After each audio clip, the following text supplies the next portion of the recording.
Hello, people of Earth. This week we are taking a holiday hiatus from Last Looks, and instead we are re-releasing the How Did This Get Made classic episode on our favorite guy, Nic Cage. All right, in a movie that we love to call a feel-good plane film. That's right. It is 1997's Con Air. You'll be hearing us discuss John Malkovich's amazing death scene, Nic Cage's southern accent, John Cusack's socks with sandals, and so much more. You know what? Before we even get into the episode, I want to make sure that you've secured your tickets to see us on the road this March and April. We're going to be in Austin, Denver, Boise, Seattle, San Francisco, Portland, and Los Angeles. We are blown away by Denver and Seattle coming out in a major way. You've been asking for us, and you did it. You got those tickets right away, so we appreciate that. Go to hdtgm.com to check out How Did This Get Made Live. You can also see Dinosaur with me and Jason and Nicole Byer and a whole bunch of other great people in San Francisco at Sketchfest and at Largo in January. So just go to hdtgm to get all the info that you need to get tickets for all these great shows. But now, while there are no Last Looks today, I wanted to make sure you could still prep for our next movie because we wanted to start off 2025 with a bang. So next week, please prepare yourself for the Francis Ford Coppola passion project that was over 40 years in the making.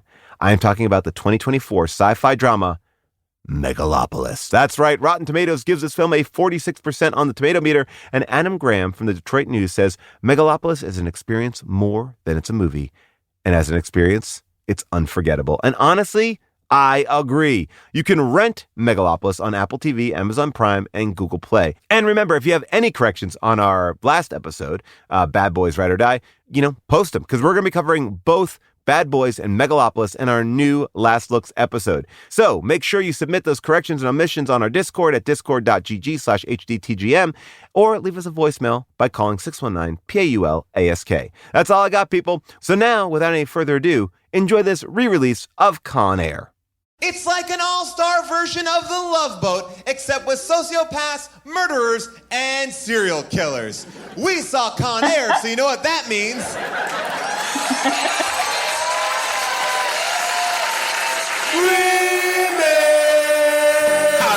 Schwarzenegger grow a baby in his belly, rock a rhinestone vest while whipping Justin to Kelly, or maybe see a burlesque show with Nick Crow and take a boat with speed to hitting cruise control. J-Man, Big Paul in the beautiful June, gonna take you from the groove all the way to the room. Ran the games of Street Fighter, helped to blow off steam, just a sucker punch the odd life of Timothy Green. Sharknado, the birdemic, how we staying alive. They call it in the badass and he's on the line, cranking 88 minutes cause they cool as ice, cause a bad Jim Varney looking kinda nice. Paul and June getting literal, Jason is getting laid. June is making sure all the monkey shots getting paid. They judge a bunch of movies while they making the grade. Here's a real question for you, how did this get made?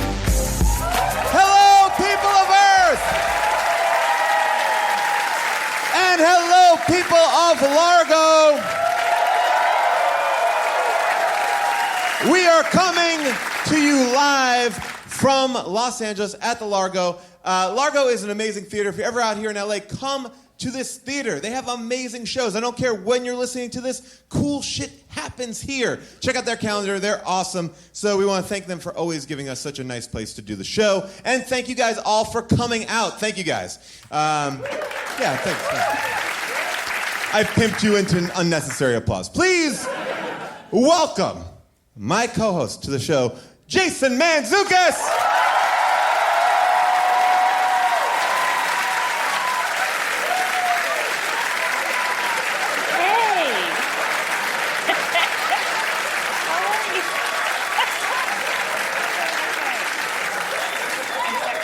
Now, as I told this crowd before, it wouldn't be a live show if we didn't not have the full team here. We do not have June in person today, but I would like to welcome June via Skype.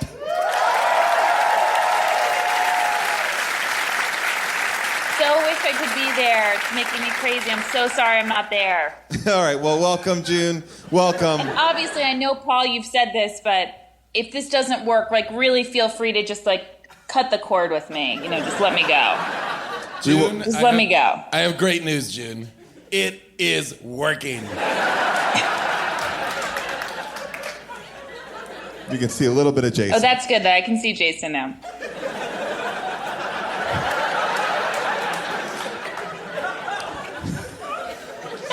We have a very special guest tonight. You know him as an author, as a super talented writer. Seth Grahame-Smith. Welcome, Seth Grahame-Smith.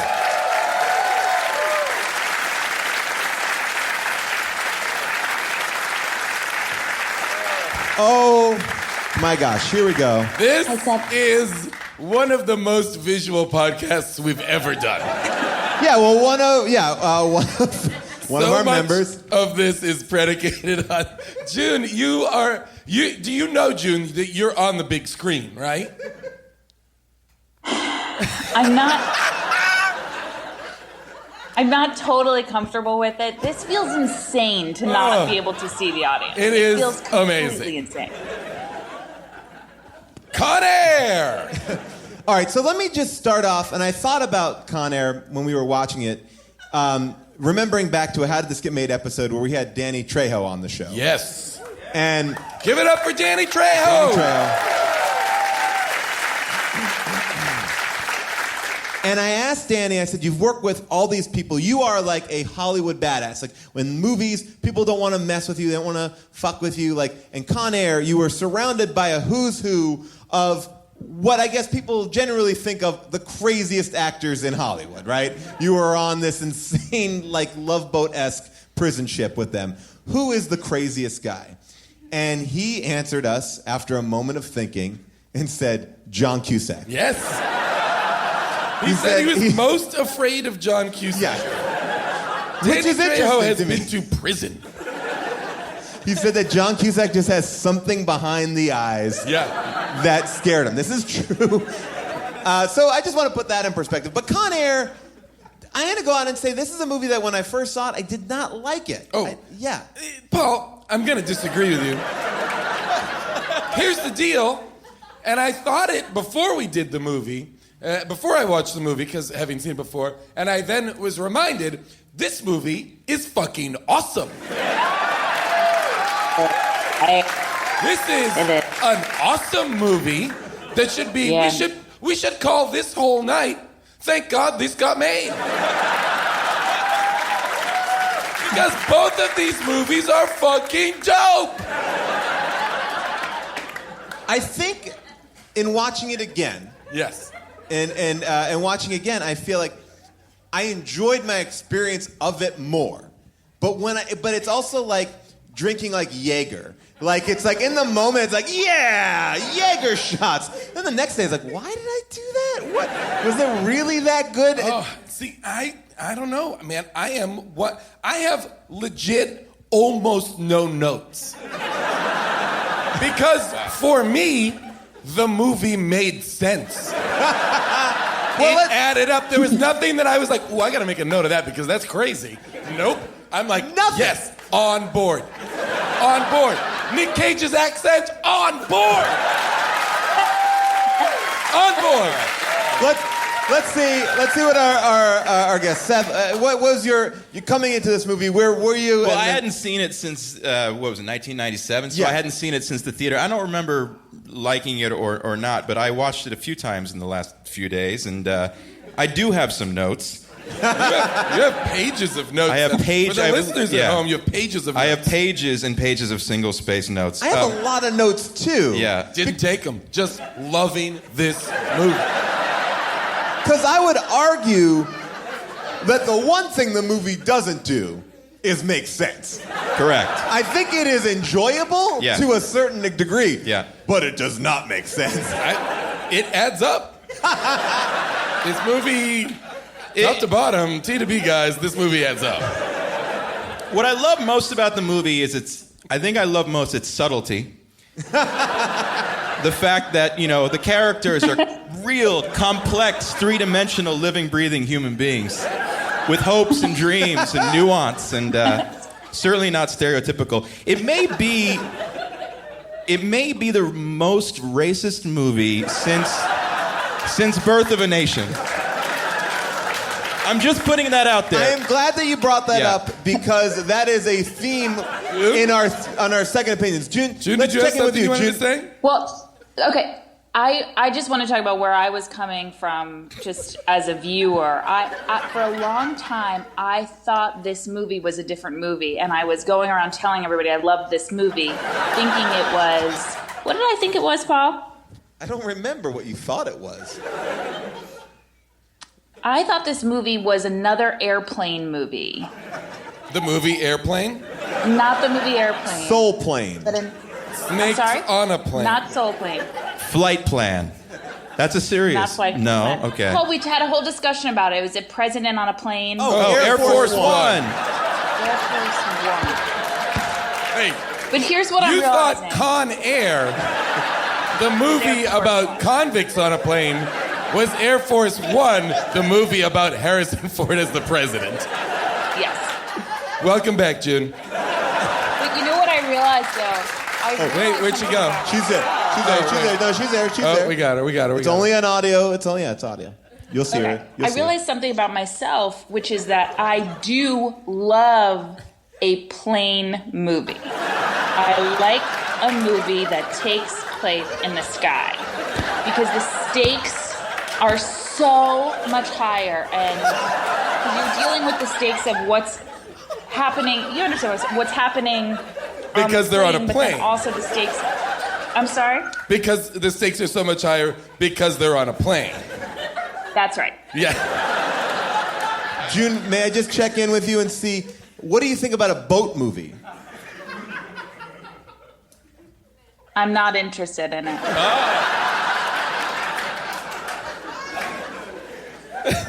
But for you, some sort of thriller that is set up on a plane really ratchets it up for you. Love it. All right, so now that And we've got... can I say one more thing about movies on planes? Yes. We would love nothing more. Okay, because I think one could feel like it would get claustrophobic to be on the plane the entire time, for the entirety of the movie, and I never feel that way. All right, can we start? Agree. The plane aside, Wait. I think let's go through the movie a little bit. Yes. And let's talk about some logic, because you said the movie starts. I see and where it's- you're going. The movie. I think it's a mistake. But You said the movie starts and it's great. Yes. Okay. Yes. It starts with kind of like a History Channel. Yep. The Army Rangers. Yeah. And all of a sudden we meet Cameron Poe. Cameron Poe, who, if for you Bachelor fans, I would hope is a brother of Sanderson Poe. Sorry, the four people. Wow, why are you guys watching The Bachelor? Backstage, Paul was like, "I've got a Bachelor joke that's gonna crush."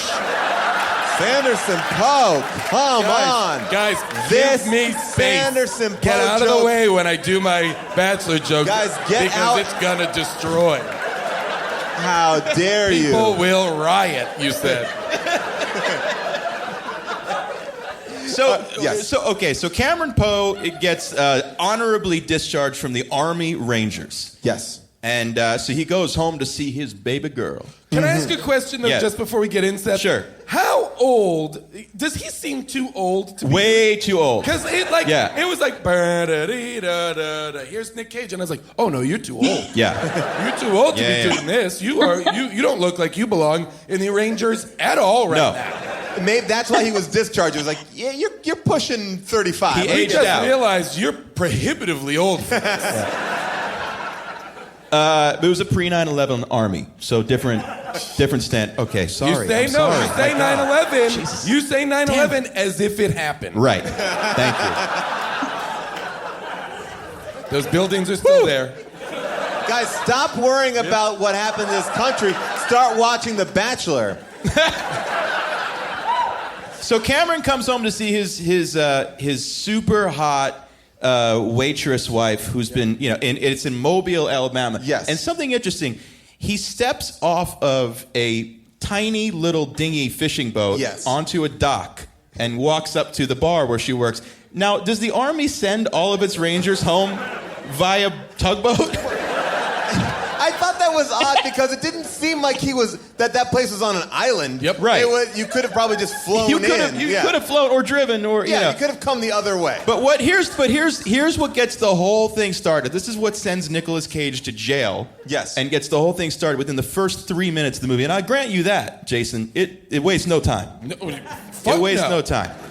So he goes, and this guy, an army ranger in uniform, walks into a bar in the deep south, and his beautiful girl is there, the waitress there, and what's the first thing that happens? Two rednecks go, "Fuck you, army guy." Yeah. They hate him. Out of nowhere, they hate an army guy. They hate him for his service. Yeah, exactly right. That's what I'm By saying. the way, he's also Southern. Like they're. You know how you know? Flawless accent. Flawless.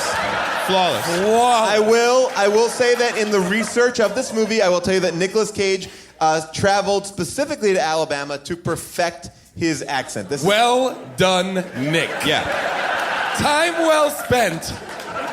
Mission Well, accomplished. I want to even take. Yeah, yeah. I want to take one Yeah. step back and go. When he goes to see his smoking hot waitress wife, Monica Potter. Monica Potter, who was going to be here tonight. Sadly, Easter plans kicked in. She was going to be our very special guest.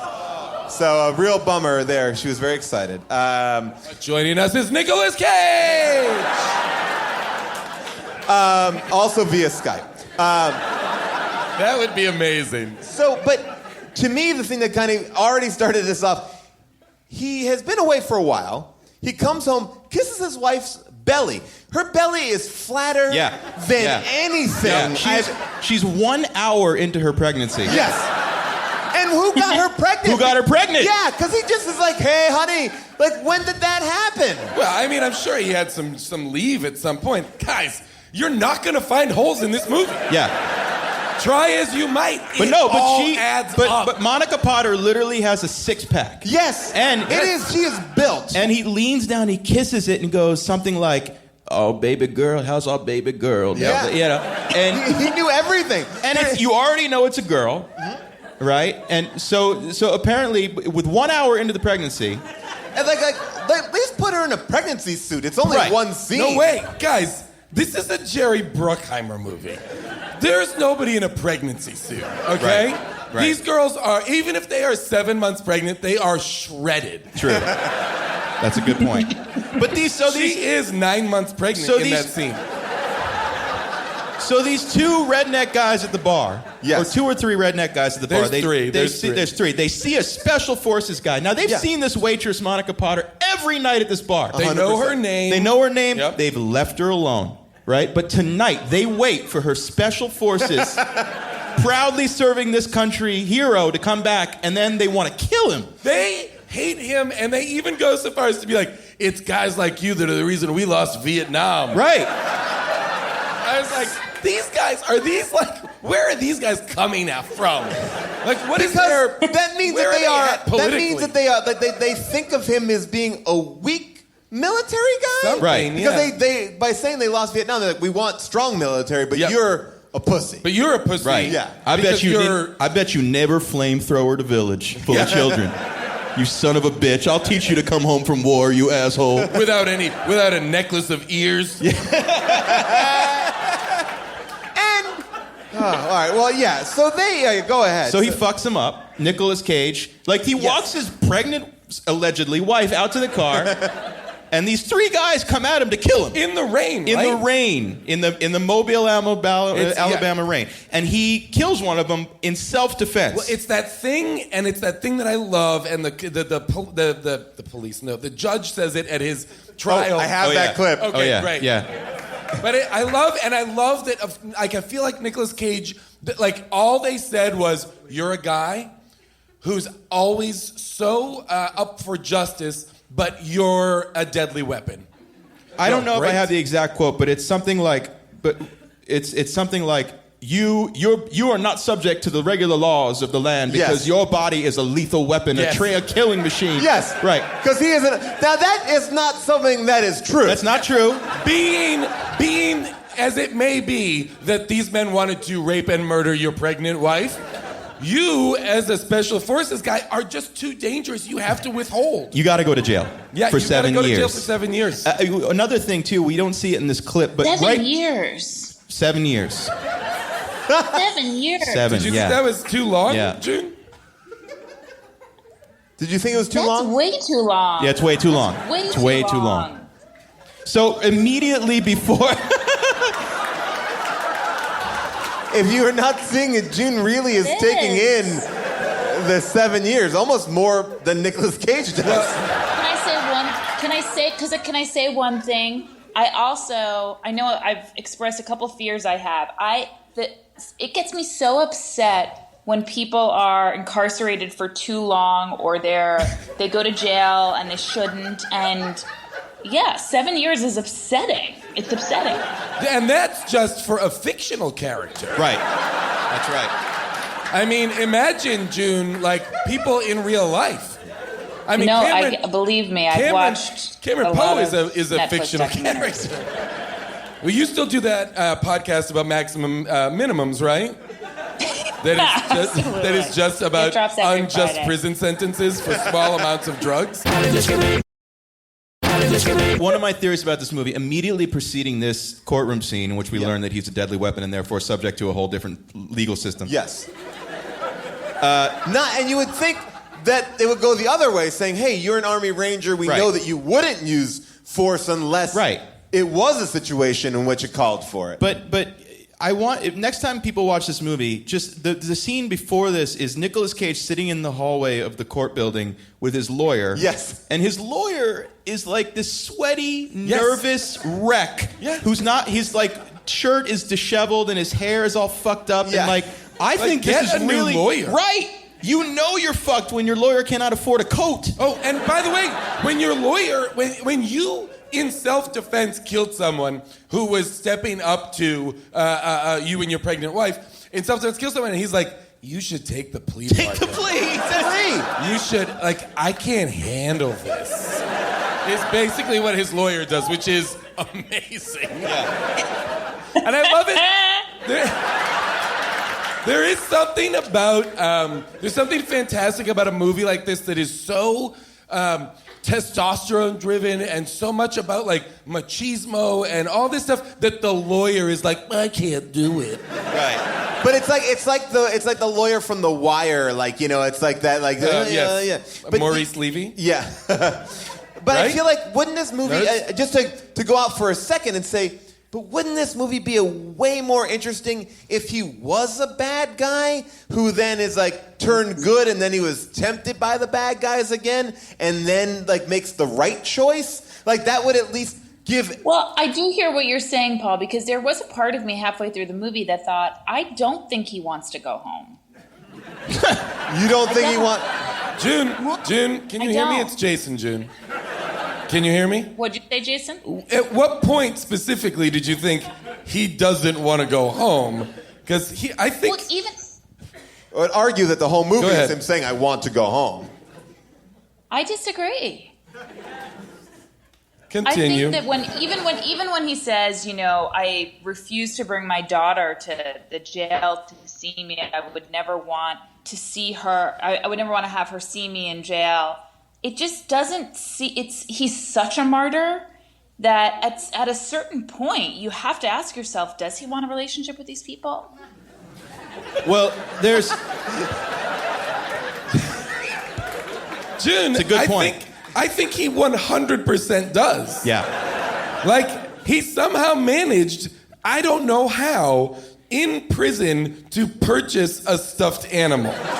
Very in the plastic bag, as if they sell cigarettes, toys. Yep. Yeah, it's not that there's not a convenience store in the local I prison. assume even if there is a convenience store or some sort of place where you can buy stuff at prison, I'm finding it hard to believe that a plastic wrapped stuffed animal is amongst the choices. Go, June. But can I say one thing? Okay, this goes to what you were saying about the movie sort of glorifying masculinity, and it's so testosterone driven that I actually think, you know, when he does not get off that plane and he stays on it for his fellow man and to be a man, it's in place of actually being a father to a child who needs him.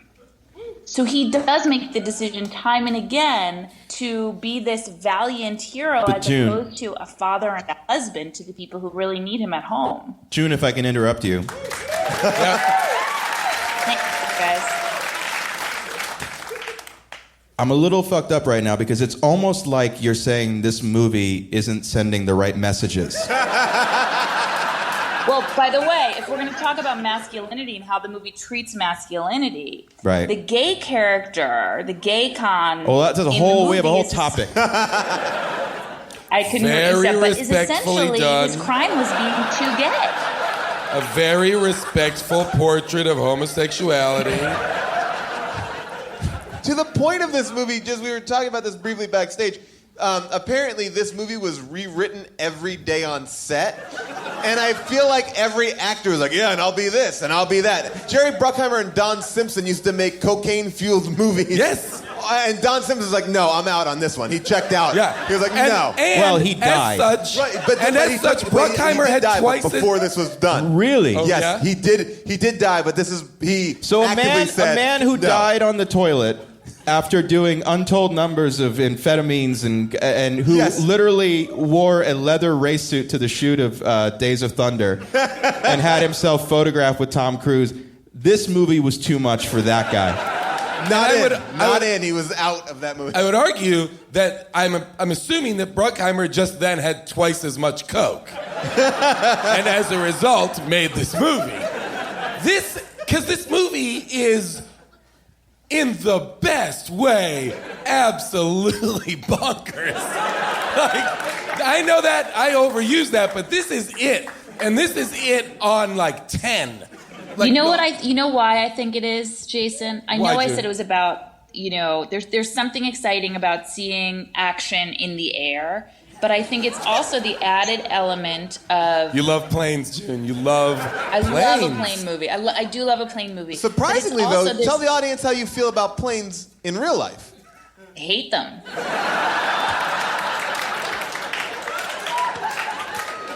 But I think that's why. I think we're all scared of planes. I mean, it's crazy that they fly us around and we're just all up there together for that period of time, like not tethered to the ground. I mean, it's insane.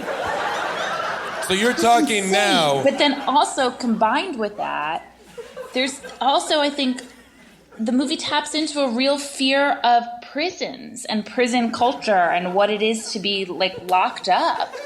And the fact that the movie combines those two things together, it's just incredible. We haven't even June- gotten to the plane taking off yet. By the way, I do want to ask a genuine question I do not know the answer to. Are there really prison planes like this? Yes. Okay. Yes. Yes. Okay, Yes. now Yes. we're getting somewhere. Yes. Although the ones in real life go more than 200 feet in the air and more than 100 miles an hour, which I was gonna say this movie. If I don't have a map, but the sense that I got is this movie really just circles about 50 miles. Right. Like, Yeah. like they're never too far away. Everyone can drive to it. Oh, yeah. And then they, at the end of the movie, choose to like Las Vegas. oh my God. Like they choose to crash into a hotel instead of go to the airport, which is They run out of different. fuel. Yeah. They But goddamn you. it's not even a God mile damn difference. You. Do not do this, man. Do not Here, misrepresent I actually this have movie. look, they're right here. It goes, MC Gainey is doing his best to land this plane. One of his engines is out. He's out of fuel. He's got to land it the on the Las strip. the Las Vegas International Airport is literally 1.1 mile away from the Hard Rock Casino. Paul, I don't think you're using literally correctly. 1.1 mile. We can't land there. We gotta take it down on the strip. On the strip, arguably the busiest road in Yes. America. It's not gonna end well. It's not There's gonna- yeah. desert on either Right, side. right. They've already landed in desert. No, that's the only place. That's I it. would like to ask a question. Conservatively, how many people do you think died in the landing of that plane? Worse than Fast Five when they had that safe tied to the Yeah. back of that car. What I could only describe as a hilarious level of civilian death Right. must have happened. This is like Man of Steel level civilian deaths. This is the 9/11 of Las Vegas. Yes, where the New York casino is hit hard.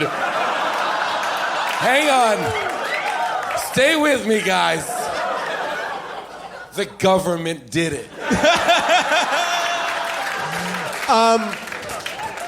There's so many. I just want to if you look at this movie, you could argue that nothing, no character's arc in this movie at all. Right. There was no change from the beginning to the end. Nic Cage was like, I want to go home. He got home. Yep. There was no he just was always a good guy. Right. The bad guys, there's no changes with them. Well, they're just dead at the There's end. a huge change for... Yeah. And there is a change for John Cusack. Which is? Well, I mean, I feel like he becomes an action star by the end of the movie. That's not... Oh, wait. He does. You mean John Cusack has changed, not his character. Not Vince Larkin. Yeah. The only That's person, exactly right. The only person who I think does change a little bit in an insignificant way is what Cole Meany. Yeah. Yes. He goes from being a prick to being like, I guess you're okay.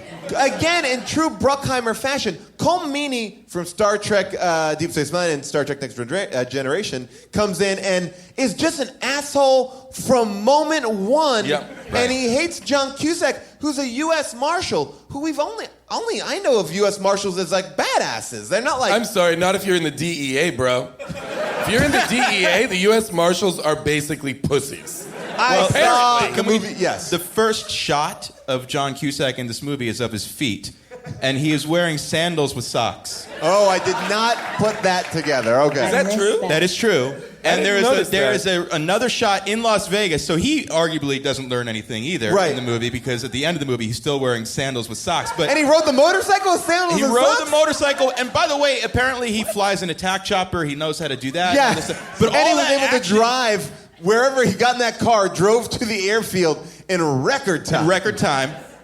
But Cole Meany thinks from moment one that he's a liberal pussy. At one point he says like, "Where is Larkin? Oh, he's probably saving the fucking rainforest." Yeah. Larkin, who is like, I'm going to where the bad guys are actually going. I have the information. I'm going there. No, I'm going to chase the goddamn tourist plane And with the then transponder. Cole Meany gets distracted, and then they're trying to call him, and he's like, yeah, makes that like, he's probably trying to save the rainforest. No, he told you where he's going. You're a terrible listener. What we understand of Larkin, or at least my knowledge of Larkin, is this guy's like... Larkin is John Cusack's character. He's like, I'm taking the world's dangerous prisoners and putting them in a supermax jail. He's not like, I'm putting them out on parole. Like, he's just like, yeah, he's for incarceration. But I will say, if John Cusack didn't see them as human beings on any level, he would never have known to really investigate Nicolas Cage's character and find and assume that he would have a chance with him. Like he did believe on some level that prisoners can be rehabilitated. No, he did and not that they too. can Really? do the right thing. He did. No, I don't think so. I think John Cusack only cared about his plane. John Cusack's thing was that plane was his idea. June, does that make sense? I disagree. I think that John Cusack cares about this plane, and he's like, don't shoot it down, that's my plane. He only thinks of Nicolas Cage when he realizes, hey, I think we have an ally on this plane. I think it's this guy. I think he knows he's got a plane He's only full a of means to an end. maniacs, Yeah. you know? Yeah, because in the beginning But he then says Cameron Poe is a If nobody. he felt, Yeah. I'm sorry, if he felt though that he had a plane full of maniacs, he would have no problem with that DEA agent having a gun. Well, But no, he had I a think he was problem. being smart. He was like, this is a plane full of insanos. Yeah, no, Let he me was not like- put a gun in the mix. No, that was then the same thing as he was like, and what he said was, it's the same rules as prison. Nobody has guns. Yeah. You know, like prison guards don't have guns either. And by the way, the only reason that Cole Meany puts that DE agent on the plane, and he says it in the movie, is because it's their last chance to get a confession from Sandino, the drug lord, before he gets into FBI custody. And Cole Meany says, and I'll be damned if those FBI bastards are going to get the credit. So he's putting this guy's life in danger and putting a gun on a plane full of insanos. Yeah. So that he can get the confession before the fucking FBI bastards get it. So basically, the DEA is just pissed off at everybody. Everybody. You know how after 9/11 they were like, wow, this is really the 9/11 podcast. They were like, none of our intelligence agencies talk to each other. They could have looked at this movie and known that. This movie is an illustration of how little our intelligence services are willing to work with each other. It is a scathing indictment. It was ahead of its time. Oh, God. Well, I also want to bring up a point. And it took Snowden? We had Con Air, guys, and it took Snowden?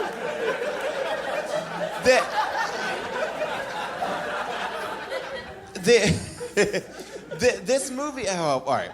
We're not even in the air. I guess we are. We're getting in the air. The other thing was they are not putting weapons on the plane, but oddly, the entire belly of the plane is full of weapons. Correct. Like chock full. Yeah. And at no point does when the prisoners take over the plane do they go, let's go get that that boatload of weapons. At the very end, when they're at Lerner Airfield. At the very end, they do. Yeah. They break into the front of the plane, and they get all those shotguns, and then Cyrus the Virus makes his little Coke can map. Remember, he's like General MacArthur in the Philippines. They do so much in those 10 to 12 minutes. It is unbelievable. Which, by the way, 10 to 12 minutes, Ving Rhames gets up to the top, and he looks out into the desert, and he sees the dust plume of the cars, the approaching, and he goes, they're 10 to 12 minutes away. And he just fucking eyeballs it. They dig the 10 to 12 minutes away. They dig the plane out. Yep. 13 They to tie 17 ropes minutes. around the plane. They pull the plane out. They find a tractor. They attach it to the plane. They have time to build propane tank bombs. Everybody gets in. They do conservatively 3 days worth of Correct. work in those 10 to 12 minutes. And to my point, Cyrus makes a 2-scale map of the entire airfield. And by the way, the plan was not that intense. You didn't need to make that much of it. He didn't need the map. He could have just been he could have just pointed at the thing and been like, right here is where we're going to do it. He didn't need to assemble any of that. It wasn't like the Back to the Future model where Doc had to show Marty how it all would have to work. And then the cops drive in at like 4 miles an hour in single file, and there's this huge, vast desert. And they drive through the only bottleneck in the entire, for miles. Why? Why would you do it? Why? You have to know it's a trap. Come on. Still so good, though. I'm still... You would think that frustration would make it, that frustration would make it not fun to watch. In fact, the opposite is true. This movie is some sort of perfect elixir where everything just is perfect. Wouldn't the plane, pulling the plane out of the dirt, I don't think the plane's going to just take off again either. That just didn't seem like... That plane was grounded... Yeah. No, you're wrong. I'm an aviation expert. Yeah. And it's fine. It works. It's great. And meanwhile, Steve Buscemi... Oh, my God. Well, this movie... Garland Green. The Marietta Mangler. Yes. With Nic Cage's accent, by the way, when Garland Green gets on the plane... And with that accent, he goes, the Marietta Mangler, when he sees him. So Garland Green goes over to a trailer park somewhere in the desert. And the trailer park that's attached to an abandoned airfield. The geography in this movie is wait, what? It looks like there's nothing there. Guys, and then some people in America, you know what? They're down on their luck. They're having a hard time. They live near an abandoned airplane graveyard / small plane strip. They let their kids hang out in empty pools. And if a plane crashes next door, nobody notices. No one leaves their trailer when arguably the biggest thing that's ever happened. I will just say this, and I will say it again, 5 stars. But, okay, so here's a serious question, because honestly, the film never resolves this issue, right? Which I find disturbing too. I bet it does. So this little girl is playing, and she's out there in the abandoned pool, and she is filthy, and her playground is filthy. And I wrote that she looks like somebody out of the Depression. Right. Like literally like she is out of like the dust bowl. Straight up, yes. Straight up Dickensian orphan. Because here's what's weird. Sorry to interrupt, but in terms of her look, she does look like she was put together at one point. Like she looks like she got dressed up 50 years ago. Right. It's very strange. Do you think she's a ghost? I don't know. I found this interaction to be very compelling. Oh, it's compelling. It's absolutely compelling. And by the way, This was a more believable love story than Nicolas Cage and Monica Potter. But here's the thing. I don't know what he's really even guilty of. Like he's wearing the Hannibal Lecter getup. He massacred 30 people, they say. Right, but it seems like, as he tells us, he wore one person's head as a hat. Yes. for 3 states. For 3 states. Yes. 3 states. That seems Do you know how hard that would uncomfortable. be? Do you know how hard it would be to wear someone's head as a hat? Even the balancing of it Would be heavy. a difficult proposition. It would be heavy. You would need something as a chin strap, I think. Maybe a tongue. And where would you, or maybe their hair? Yeah. If it was a woman who had long hair, you could use her hair to tie it under your chin, maybe. If you had the appropriate amount of scrunchies, If it's you a could guy's do it. head, good luck. What? You're like jauntily putting it atop your head? Unless he killed like a an 80s metal band or something. Like if he killed a member of Poison, I'm that listening. hair would work too. Oh, yeah, no, you're probably right. All right, so go ahead. I'm just saying. Okay, So he meets this girl in the He meets pool. this girl in the pool, the little girl, and they start singing together, right? Yes. And the whole world in his hands. And we're obviously meant to think something terrible and ominous happens Yes. because we cut back and there's a broken teacup and her doll is there alone and she's nowhere to be seen. And yet, when the plane finally takes off, they cut to the little girl running out of her trailer, waving goodbye to Bob. the airplane. She says goodbye, Bob. That's his name. He was like, you know what? I'm not going to tell this little girl my real name. I'll just tell her my name is Bob. I just want to say the last thing about Garland Green is if there's any doubt about where this film's morals are and what the message is, Garland Green is the only person in the film who truly gets off scot-free and who's truly way better off at the end of the movie. Well, true, but he's the most dangerous, you would argue. Exactly. Or he's not, because he is the one that we see. He's the only criminal we see not engage in his criminal behavior. He doesn't. Maybe he was wrongly accused. He was. I don't think. No, Jude. I don't know. Jude, he admitted to wearing a person's head on his own head. Maybe He was not in there under false pretense. Jude. I don't June. know. I don't know anything about those cases. June does not know anything about the cases. You can go through the case files, June. I'm pretty sure. Oh my God, that is unbelievable. That he was wrongfully accused is like I would love to see that. Also self-defense. He just happened to cut somebody's head off and wear it as a hat. Yeah. Because here's the weird thing. I will say this. This Like is the Robert weird thing Durst. No, but it's interesting because he does not kill that little girl.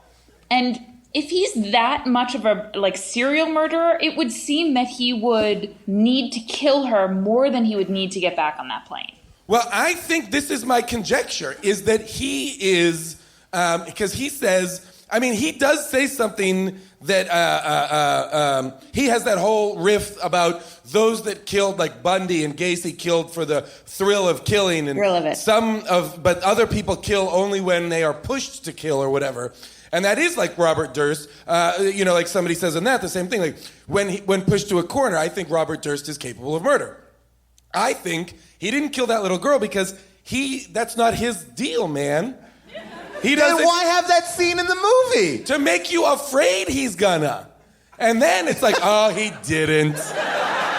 What a But sweetheart. if he was given, Buscemi. his deal, whatever that was, like 80s, punk rock or rock bands, and he was in a situation, would he have then killed? Like if it was the person, it's his deal. I don't know. Maybe.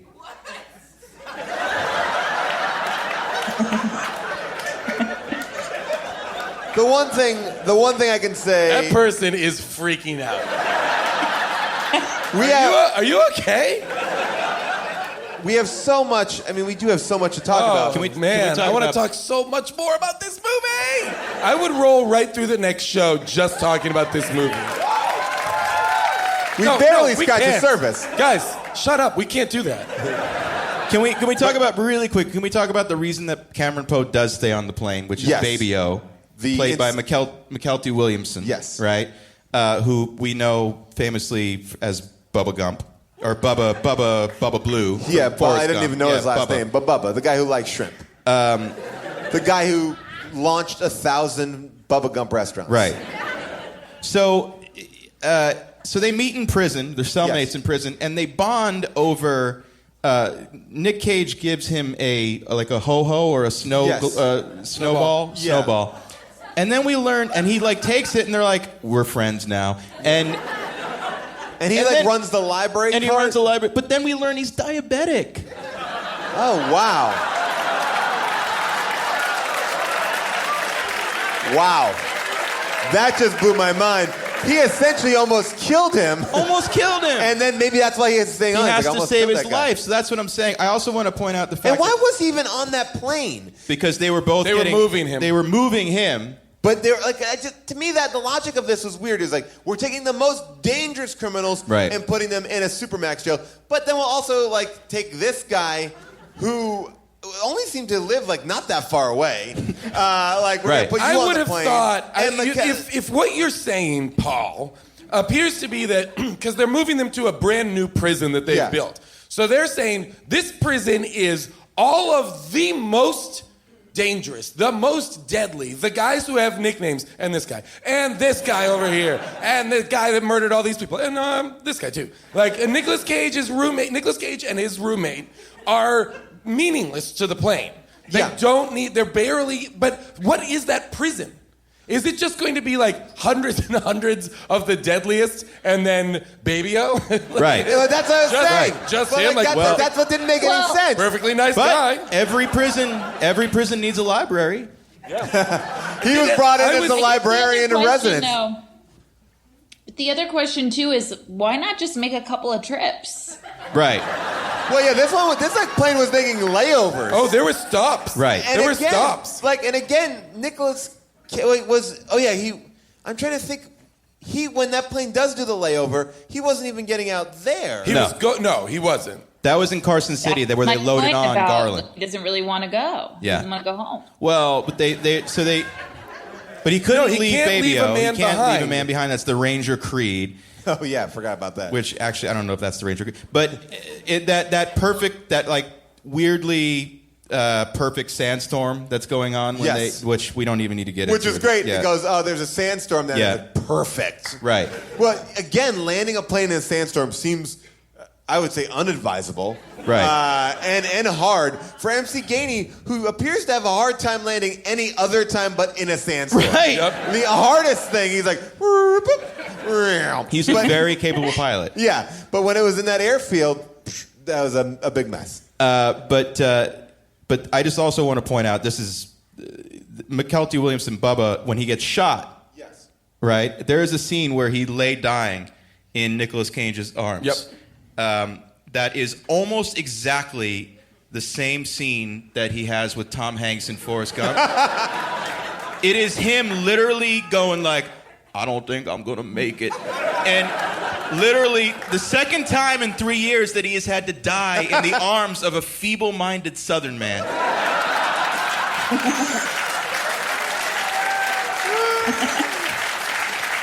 There's also a thing that he says in that he goes, out of nowhere, this religious component comes into the movie in that one moment. When he's dying in Nic Cage's arms, he goes, all I can think about is that there is no God. Out of nowhere. Yeah. And then Nic Cage goes, he stands up and he goes, where are you going? He goes, I'm going to show you that there is a God. And then he fights his way to the front of the plane like effortlessly. He gets shot. He gets shot. He doesn't flinch. It doesn't flinch. Like, Guys, it didn't even bother Do you him. know why? Because God is on his side. Correct. Because he was right. This movie proves the existence of God. Can there be any other answer?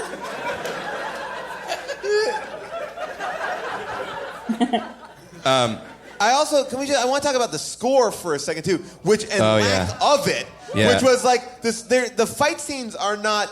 They're like the score that you would think of like an action fight scene. It's not that. It's kind of like this slow kind of electric guitar that seems to be as if a person they're like, yeah, just score it and we'll put it in later. You don't need to see the movie. It doesn't match at all. Noodle around on a guitar as a temp track. We'll put it in. Ooh, we accidentally put the movie out. Yeah, because it's like the way I thought of it was like, and I know it's an obscure reference, but like in Lethal Weapon, in the in-between scenes when like Murtaugh and Rigger talking, they're like, It's Clapton. Like, Clapton. Yeah, like that Clapton stuff. But that's going on during like bam, bam, bam, bam. Like does not fitting at all. It's way too relaxed. You say that, except it fits perfectly into what is arguably one of the greatest movies ever made. Let's we're gonna be able to keep stars. on talking about, but let's go out to the audience here, and the audience I'm sure will have some questions because we need to give them some answers. And tonight, if you have a good question, you will get a toy from our friends at Mezco Toys. Mezco Toys gave us some toys. That box is heavy, so I'm gonna have to run back and get you some toys. All right. Oh, great. June is now looking at the audience. All right, and the audience is waving to June.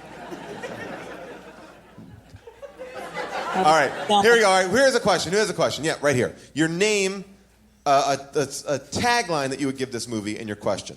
Here we go. My name's Holly. The tagline is the greatest movie in history. That's And fucking right on it is. Great. And I actually have two comments. Two.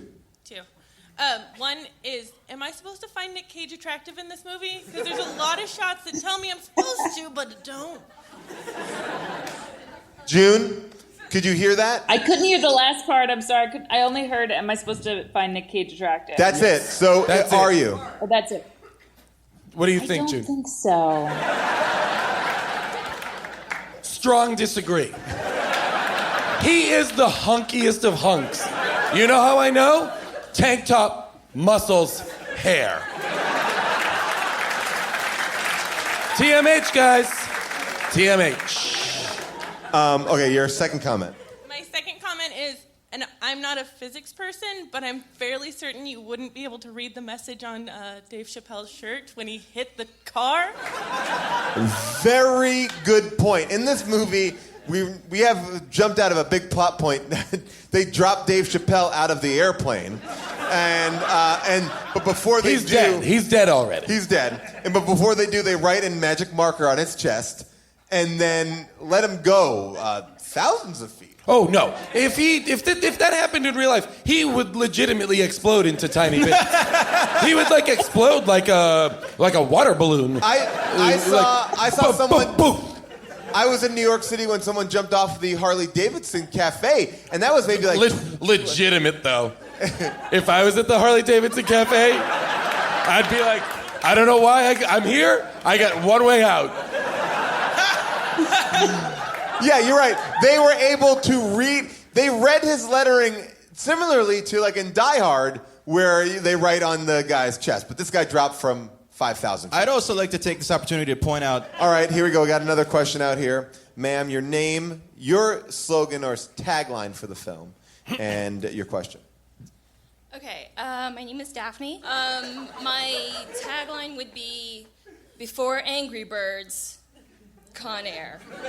I like it. I like that. I like it, yeah.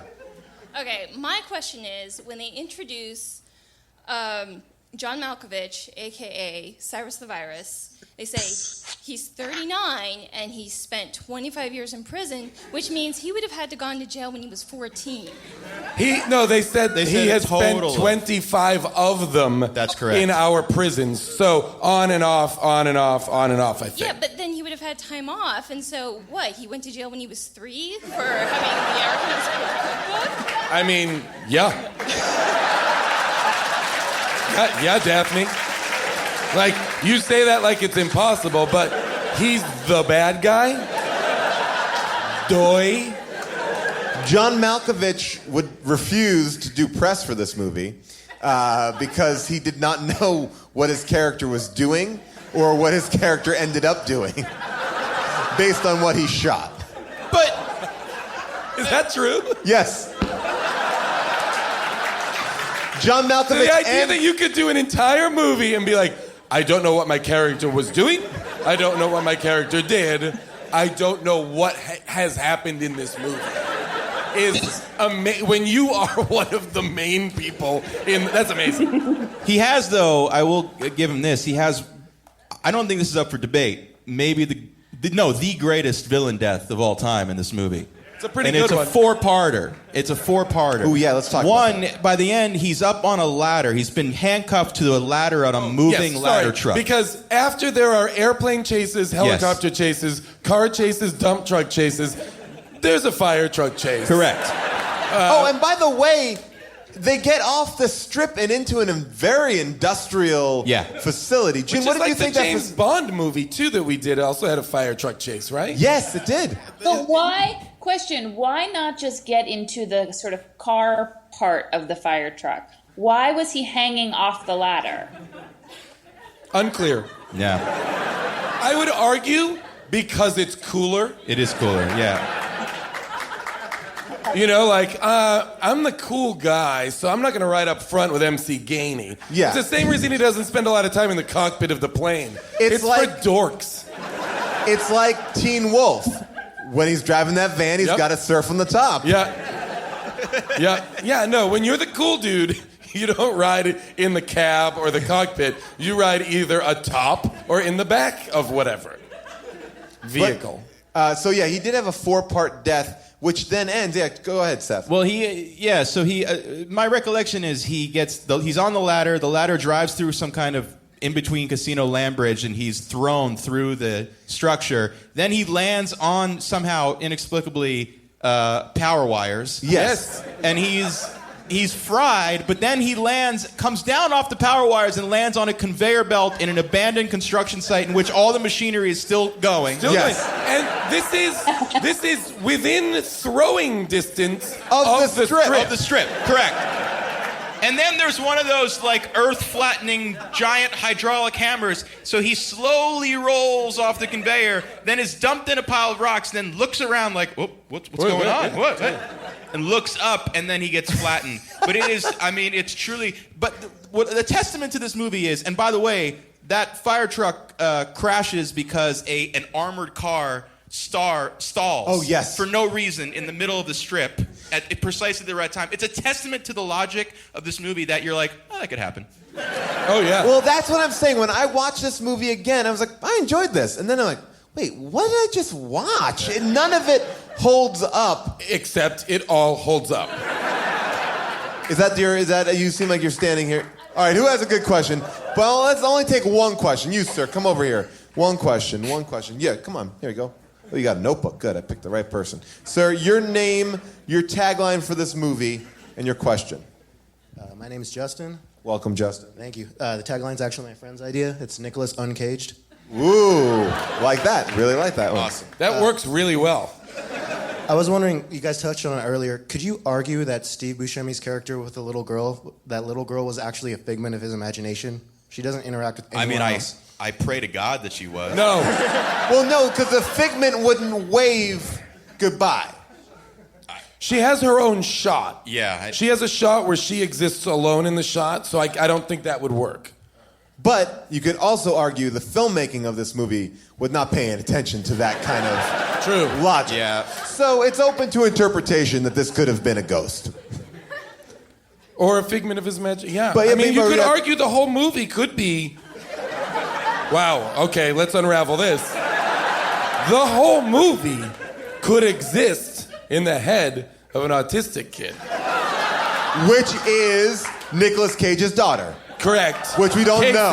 No, absolutely. Casey, who then gets a little bit older, and oh no, it was a little boy that was but sane here's- elsewhere. But Forget here's, it. but in jail, Nicolas Cage is trading letters with Casey. Yep. And he says, "I can't wait to get home and do all the things that we love doing together again." They haven't done anything together. Wait, does he say that? Yes. Yes, and Casey is writing full-on letters. This could be a Jacob's Ladder movie. Casey, He might get killed by the 3 thugs at the beginning of the movie in the rainstorm. 100% what happens. And the whole movie is the last moments of his life. Yeah. Imagining the hero's journey that he might have gone on. I just want to call out, before we move on to the next question, I just want to call out that Casey at the end of the movie, there is a shot, and please go and watch this. She is terrified. Terrified. yes, She is terrified of Nicolas Cage. Why? She is. Because he's covered He's a in maniac. blood. Yeah. He's covered in blood. He is a man. He looks like he just has killed a lot of people, which is what he's done. and he also goes to grab at her Yeah. Doesn't he grab at her right away, or is that maybe the... No, he tries to give her the bunny that he fished out of the sewer. Yeah. Yes. Sewer the bunny went down a sewer drain. And he's like, I got this for you. Paul? Yes? Sorry, I'm having trouble hearing now. I think I should sign off. Bye, June. Guys, I hope this was okay. Bye. Can we talk about the drug dealer's death scene with Cy? Oh, yeah. Remember this? There are 2 awesome lines in this movie I just want to acknowledge really quickly. One is, he goes, Cy! And Malkovich goes, Anara. He says it so quick that it makes me feel like he's done it a lot. Like Well, that. 'cause Like the drug Cyrus dealer- the Virus is like, this is my thing. When I kill people, The drug I dealer go is in the Anara. middle of saying Cyrus. Yeah. But he only gets the first bit out. Yeah. Cy. Yeah. And Malkovich completes it with Onara. Yeah. Which and is then throws a cigarette Yeah. that ignites the drug dealer aflame. The other thing, and that's Cindino's death, by the way. Yep. Cindino, the drug dealer. My other favorite bit of dialogue in this whole movie is also in relation to Cindino's character, and it's the most incredible line of expository dialogue, and it's spoken by Nicolas Cage. And he's saying to Cyrus, "How well do you know this Cindino?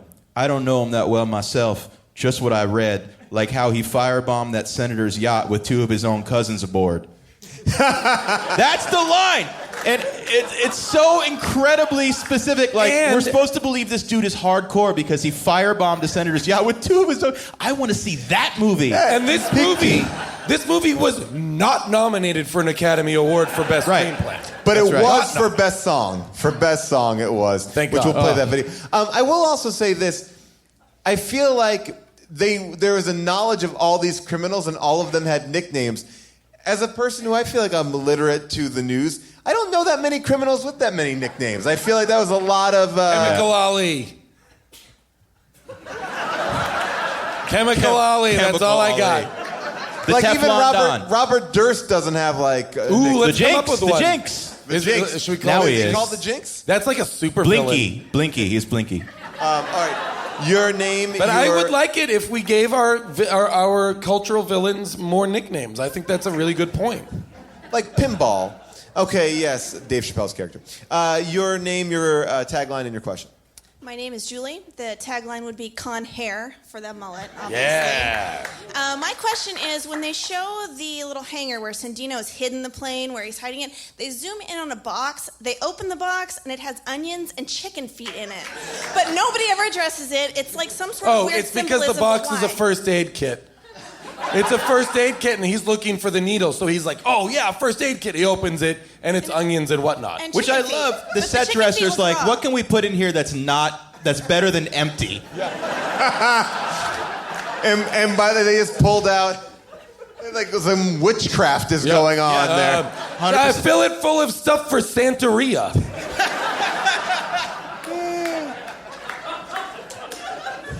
And by the way, finding that syringe, that was a great journey too. Here you go. Your question. Okay, your name, your tagline, your question. My name is Cole. The tagline would be "What one man's mullet will do to get home." Yeah. Ooh. Not without my mullet. Can't get home without it. My question is, Buscemi's character gives like this little monologue of like, am I any more crazy than a man who works 9 to 5? So I guess I'm saying, is that the writers is using Buscemi as like a mouthpiece to say that a man who simply sits behind a desk from 9 to 5 is the equivalent to a Charlie Manson, Ted Bundy type killer? Well, that's a good question. It's a real existential quandary that he gives to us in that moment by saying, what is real insanity? The mass murderer or the office corporate drone? It's true. I think this movie gets that point across better than Fight Club did. Yep. Better than Wanted. Clearly, we had opinions about this movie, but there are other people out there with different opinions. It's now time for second opinions. Okay. These are second opinions. I feel like we've been talking about this movie for a very long time. We haven't even, there's giant areas that we haven't even gotten into. These are second opinions from Con Air. This review, I hesitated reading because it pays off kind of at the end, but it's called Beautiful Men All Around. And it just says, the action is fantastic, the casting is perfect, the love is just plain cute. Nicolas Cage has class and a great ability to show emotion. John Malkovich is just so damn cool. He plays the intelligent guy who makes everyone else feel stupid. He's scary, but laid back. John Cusack is beautiful. The way he spends the entire film looking out for Cage is really cute. All the men in this movie are hot, and they are fantastic actors. Everyone needs to see this cute film. I feel like that was written by like a 13-year-old. I did think it was... those sentiments are not wrong. It is a very cute movie. Okay, well, here we go. This is... All right, so this addresses something that we've talked about here.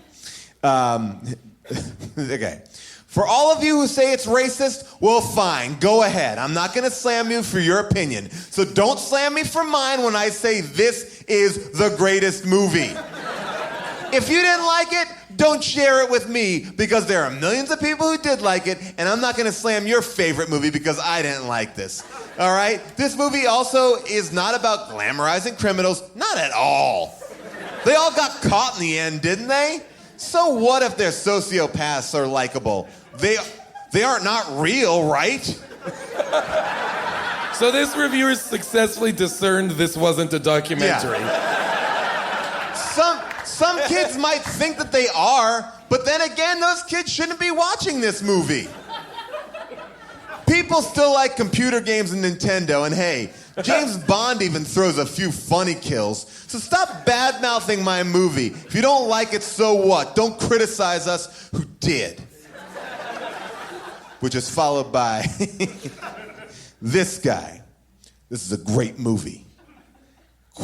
It says quit the special effects. I think he means quite the special effects. Anyone who thinks that this movie is racist seriously needs to wake up. I could argue the film was racist against whites because there were more white criminals than black criminals on the plane. But I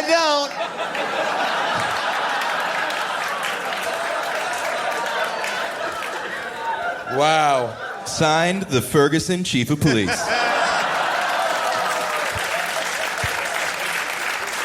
And then this one is pretty great. This one is very passionate. This movie is fiction. Again, people seem to have trouble with this. They need to assert online, I understand where this falls on the line between fiction and nonfiction. I am so tired of people who become omniscient after they've seen the movie, and they claim it's so predictable. All right, In the boneyard, you have the convict's plane that's mixed in the sand, the drugs cartel's jet hidden in the hangar, Cusack has arrived, and the FBI is arriving in the distance in a cloud of dust. If I stopped the movie at that point and asked you what was going to happen next, I would have gotten a zillion different answers. And none of them would have been right. Oh, man, I love statistics. I knew Buscemi was gonna slice and dice that girl in the boneyard. But guess what? It didn't happen. For you guys who don't like action movies or violence, don't watch it. Don't rate it. I'm not gonna click over to Wuthering Heights and rate it low because it's a predictable love story that lacked any semblance of action. But I mean, there's plenty of action. Heathcliff and Kathy out in the moors. I mean, come on, guys. So that is some 5-star reviews. Oh my gosh. So those are some 5 stars. I think when a lot of your reviews start with, people say this movie's racist. I think that was a very you're in big a tough theme. Spot. One thing just to note, that this girl is from the copy place from Friends. Ginny. If you recognize her, she's Cusack's number 2, but doesn't really do much in the movie. She disappears. Who is she? Yeah, she's just a girl. She's Angela Featherstone is the actress. Because I looked it up because I was like, this poor girl. There is a cut of this movie somewhere where she has, I'm sure, like a whole plot. But they set her up as it's like her Silence of the Lambs where she's Jodie Foster. She's just anyway. But yeah, so you might recognize her from Friends. Now, wait, who was she on Friends? From the copy place. COPY. I don't remember. Okay. Yeah. All right. So Friends, the TV show. Yeah, in the play. Cool. Is there anything that we didn't cover that's worthy of covering here in the last couple of minutes? I think we know very clearly what we think about the movie, but anything that we haven't talked about that's worthy of mentioning? I loved when the cops find all of the plane schematics. Oh, yeah. And all of that stuff in Malkovich's jail cell. Yes. Because it's not just a few little things. It is a volume of stuff hidden in a legitimate crawl space in a cement jail that is like and he's down there. There's journals. There's to me, how is he getting stuff in and out of there? Because it looked like he had to put up a brick every time. He made a brick out of powder too. He made a perfect replica of the brick out of powder. But every time he would have to go in there, he'd have to make another one of those bricks. Oh yeah, because you broke it. My question is, there appears to be a camera looking right at that spot. Because they're upstairs looking at the camera and they're like, hey, Chief, you should come down here and look at this. So you're telling me this thing you just found has a camera that's pointing right at it and none of you dum-dums have ever looked at it and been like, what's he doing down there? He seems to be doing something in front of this thing. And why does he have a trowel? Why does he? He's been praying for a long time. He's doing a lot of mason work. And those cops got it for being nosy. He had a little thing that said, by the way, he constructed a liquid bomb. Yeah. In like an Altoids tin. That was the crazy, that was a lot of shit to get in there. Because he's fucking awesome. Seth, anything that we haven't talked about that you want to talk about? I still don't like this movie. I mean, that's not fair. I think it's I feel like it's watchable, but I agree with you. I don't think it's good. It's not on the level of The Rock. I feel like this is where it all goes south for Nic Cage if you look at the history of Nic Cage. Because you look at him up to this point. At this point, he's just made The Rock. This is right after The Rock. He's won the Academy Award for Leaving Las Vegas. Oh, yeah, right. He's proven that he's an incredible comedic actor in Raising Arizona. Brilliant. Moonstruck. Peggy Sue Got Married. Like, he's worked with all the best filmmakers. He's on the... And if... I don't know. Like, that crazy Nic Cage, like, inexplicable craziness...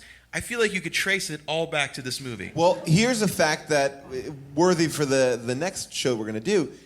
The day he finished this, he went to the set of Face Off. Really? He did these two movies back, literally, like not even 12 hours passed between one to the other. And I will think say, it was the fueling of, let's go. Yeah. It works. This movie, I feel about this movie akin to how I feel about Crank or Fast and Furious movies. I think I just enjoyed this movie for the nonsense that it is. How many people here love the movie? And I don't think hate is the right thing, but how many people did not love the movie? The opposite of it. Oh, interesting. 50-50. I don't hate the movie. Yeah. It didn't get me in the same way that The Rock gets me. The Rock is great. You know. Like, I feel like Bad Boys gets me in a whole amazing. different...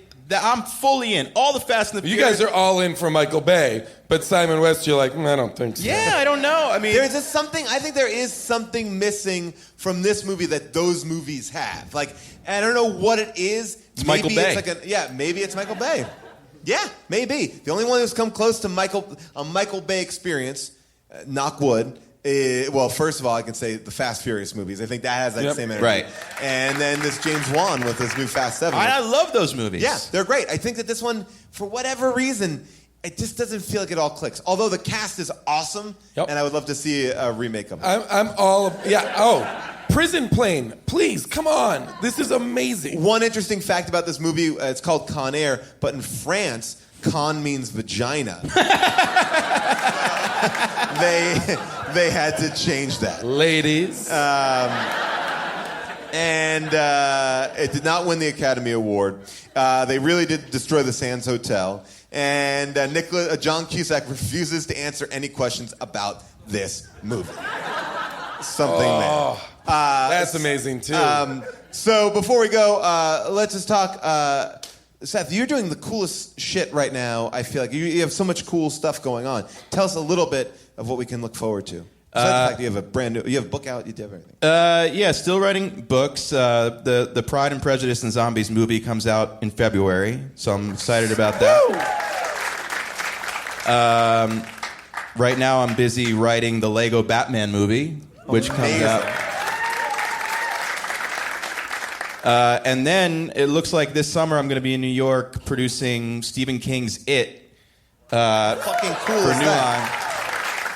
With the director of True Detective, Cary Fukunaga, directing the movie. That is going to be amazing. That's awesome. You have the best plugs that we've ever and had. And Matthew McConaughey is the clown, right? Don't make me do a version of that voice and do that. We all float down here. No. See, I knew it was bad before it came out, but I had to do it. Still works. I had to do it. Did you get to work with Stephen King at all, No, I've done 2 Stephen King projects. I did a TV pilot that didn't go that was based on one of his short stories, and now we're doing this as a 2-parter, 2 movies for it. But I have not yet had the pleasure. I'm hoping to, because I grew up worshiping the guy. Yeah. I'm kind of afraid though, because it's one of those people that you put so much stock in their opinion and in their talent. Like, if that guy turned to me and goes, you're kind of a dick, I would have to kill myself. I also feel like he would tell you. Yeah, he would tell you. He seems to me to be the kind of guy who's like, oh no, I tell it like it is. Yeah. I don't like. I will say I grew up with Stephen King. I love Stephen King, but every now and then when I read those EW what I like, I'm like, really, I don't know all the time, but we'll see. So I'm afraid. Yeah, you should be. You should never meet anyone that. Never going to meet anybody. Yeah. All right. So Jason, what would you like to plug? Oh boy. Well, obviously, your community was getting a lot. Oh yeah, my community. This season is airing on Yahoo, and I was just in an episode that came out last week. So search that out. I don't know. Kroll Show just wrapped up. If you haven't watched that, please watch that.